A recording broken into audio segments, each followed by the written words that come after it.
Hi, I'm John Eichelberger. I'd like you to consider voting for me for the academic seat on the Board of Directors.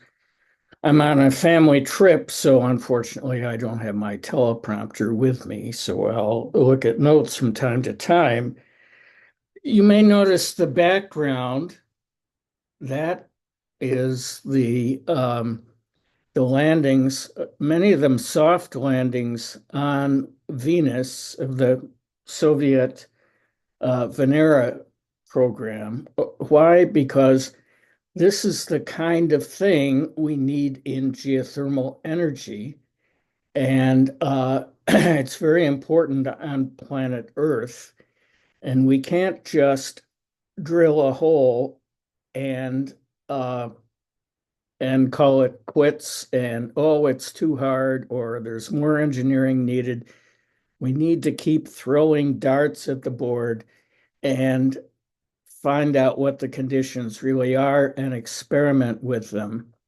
This is empathy for enthalpy. The answer is enthalpy, and we must have empathy for it. Well, why am I doing this? Um, I'm actually old enough to have been through the last energy crisis when we thought we had not enough fossil fuels. This one, we have we have too much fossil fuels. Oh, what disturbs me is that this one is more of a crisis, and yet putting the we're not acting like it. Now, we should be congratulating ourselves on all the progress that has been made recently, along with the name change to geothermal rising. We are rising, but we should keep in mind that we're rising from a hole. The government reports only 0.4% of our electricity comes from geothermal and has a lofty goal of 2.5%, I think, by the end of this decade. This is not nearly enough. I would argue that geothermal is the only green, firm power. And if we don't really get after this, we're going to go back to fission reactors. It's already happening. And if you follow the news, we're actually going to be restarting 3 Mile Island, the poster child for accidents in the United States. So we need to get busy. We need to be aiming not at 2.5% geothermal, but at 20% or more geothermal. We've got to go hotter and we've got to do it vigorously. We've got to encourage everything. Um, I was pleased to be part of a uh, uh, super hot panel at the Society of Petroleum Engineers a week ago in New Orleans. I'm not a petroleum engineer, but I was honored to be invited, and that's an important community that geothermal rising has already been engaged in. Another important community, and the reason why I'm running for the academic seat, is the academic community.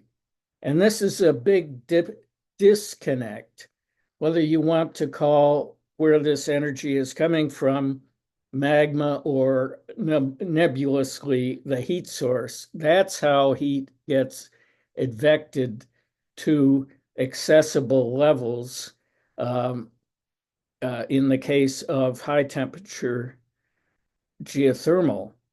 And yet there's pretty much a complete disconnect between the people who study magma and volcanoes and the people who uh, are concerned with geothermal reservoirs and so on. So just as we broaden our talent pool into uh, drilling engineering, We need to broaden our pool into uh, the science of these systems and recognize that the heat source and the hydrothermal systems are intimately connected, and we can't really understand one without the other. So that's the fire in the belly, and I'm I have a past in the first energy crisis at Los Alamos and Sandia Labs, and in education at University of Alaska Fairbanks, concluding as dean of the graduate school. So I have a strong interest in student success, getting students excited about things that their professors may not be so familiar with, but are existential, popular word now, as far as humanity and our society on this planet.